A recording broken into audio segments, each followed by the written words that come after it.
Hey, what's up guys? It's Jonathan and welcome back to another video. In this video, we're gonna be starting a new series called Battle of the Portraits. We're basically taking the Huawei Mate 10, the iPhone 10, the Essential phone, the OnePlus 5T, the Moto Z2 Force, Galaxy Note 8, the Pixel 2 XL, and comparing them all in terms of their portrait mode options. There's one thing to keep in mind here. We're not focusing on anything other than portrait mode. So it doesn't matter who does 60 frames per second 4K, who has the better color science, who shoots low light better, who has HDR+, it's only portrait mode. There's going to be 6 rounds in this series, in other words, 6 videos. One phone versus another for each video. The winner of that round will move on to the next round. Okay, so I'm gonna be rating and grading these photos, and if you don't like how I'm doing it, I'm sure you'll let me know in the comment section, but it's gonna be pretty straightforward. We're gonna keep it consistent in terms of subject matter, and that's gonna be my buddy here, Phil the mannequin, Phil the wooden mannequin. And yeah, let's go ahead and begin this new series, starting with the iPhone 10 versus the Pixel 2 XL, Battle of the Portraits. Let's talk about the camera specs. The Pixel 2 XL is able to accomplish portrait mode with a single camera. That camera is a 12.2 megapixel sensor with an aperture of f1.8. On the front side, we have an 8 megapixel camera, and again, it's able to accomplish portrait mode without any type of extra sensors or camera lenses on the front or back. Unlike the Pixel 2 XL, the iPhone 10 relies on a dual camera system too. One camera is a telephoto, the other is a wide angle. One has an aperture of f2.4, which is a telephoto. The wide angle has an aperture of f1.8. In conjunction, they are able to work together to create a nice portrait photo.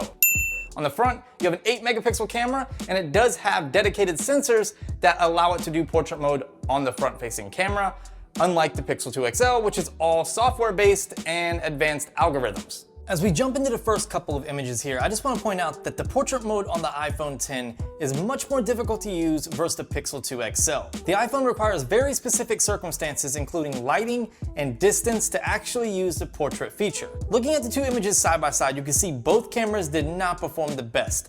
The Pixel 2 XL on the right completely blotched out the right arm and also the left hand. The iPhone 10 on the left blotched out the left side of the head, left lower part of the leg, and a little off the right hand. Based on visual presentation, the iPhone 10 image looks to be a little bit more presentable since the cutoff parts are a little less harsh. Here you can see both cameras did a fairly good job. The first thing you're going to notice is the framing difference, which again is due to the iPhone 10 specific distance needed for portrait mode. Unfortunately, the iPhone cut off the left hand, whereas the Pixel 2 XL did a near perfect job at giving a natural shallow depth of field look. These two images were much harder to pick from.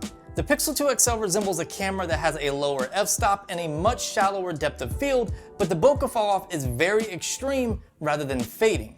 Looking at the top right of the image and bottom left, you can see where the Pixel 2 XL did not attempt to blur some of the background, resulting in a very sharp portion of the image that it believed was part of the subject. Also, the left side of Phil's face is slightly blurred when it shouldn't be. Looking at the iPhone image, the bokeh fall off is much more lifelike since it fades into focus and out of focus. The only portion I can see where it failed is to the left of Phil's legs. Since this area is much smaller and less noticeable compared to the Pixel 2 XL, I'm gonna have to give this one to the iPhone 10. Both phones did a fantastic job again with these photos. The iPhone 10 has a much more natural fall off with a near perfect subject and background separation. However, if you look at Phil's left wrist, you can see the iPhone blotched it out.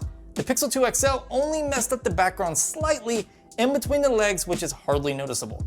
Pixel 2 XL definitely won between these two images. I wanted to test out how each camera can produce bokeh balls in this shot. You can see the Pixel 2 XL did a poor job at separating the subject from the background since all of the left side is nearly in focus. Plus, Phil's right leg is blurred out for some reason. The iPhone 10 did a much better job at separation, except for a small spot in between the legs and a tiny spot on the top of Phil's head. It also did a better job at producing natural bokeh balls in the background.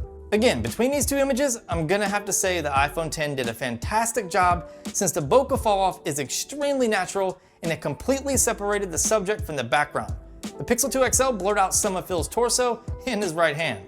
Plus, if you look at the SUV in the background, the Pixel 2 XL tried to bring some of the window into focus.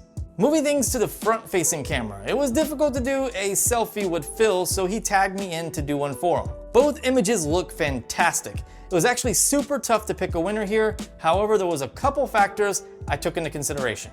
First, if you look at the iPhone 10 photo, you can see it has a very natural and DSLR-like bokeh fall off.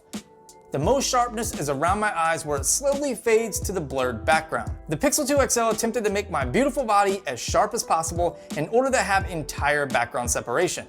This is not as natural, however, I do prefer this look, and if it wasn't for the small glitch along my left shoulder, I would have given the win to the Pixel 2 XL. I was finally able to get a selfie with Phil after several attempts. In this selfie, the iPhone just did an epic fail, in which Phil's face was entirely censored. I don't need to get into any small imperfections since the iPhone failed that bad. I attempted to do a selfie outdoors with an extremely bright background. I attempted this shot multiple times, and every single time the iPhone failed to take the shot. And this is where I was talking about with the iPhone needing specific circumstances to do a portrait mode shot. However, the Pixel 2 XL had no issues whatsoever taking multiple shots.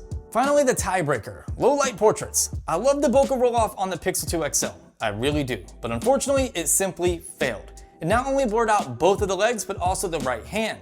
The iPhone 10 did a fantastic job on most of the body, but messed up what truly matters. The top portion of the head and shoulders are both blurred out, and if this was a real person, it simply would not be a usable photo. Here you can see the Pixel 2 XL crushed it. The iPhone 10 looks great, and this may come down to preference, but the bokeh roll off on the Pixel 2 XL just looks extremely natural. When you look at the table implant, it just looks more like a professional DSLR on the Pixel 2 XL.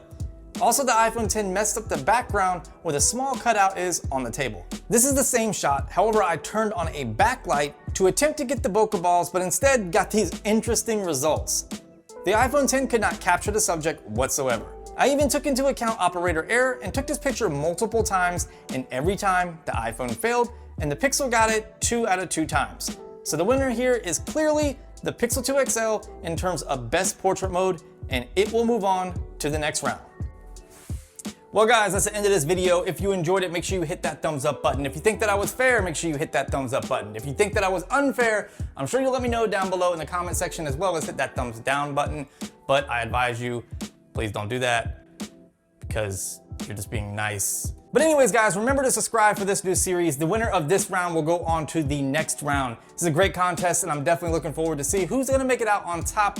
Definitely think it's gonna be the Pixel 2 XL, as well as probably everybody that's watching these videos, but it's just awesome to see how everything compares with everything. So again, make sure you subscribe if you already are subscribed, turn on those notifications so you can be alerted when that content drops. If you have any questions, leave them down below in the comment section. Hit me up on social, as I do respond much faster there, and it's nice to hear from you guys, and I'll talk to you in the next one.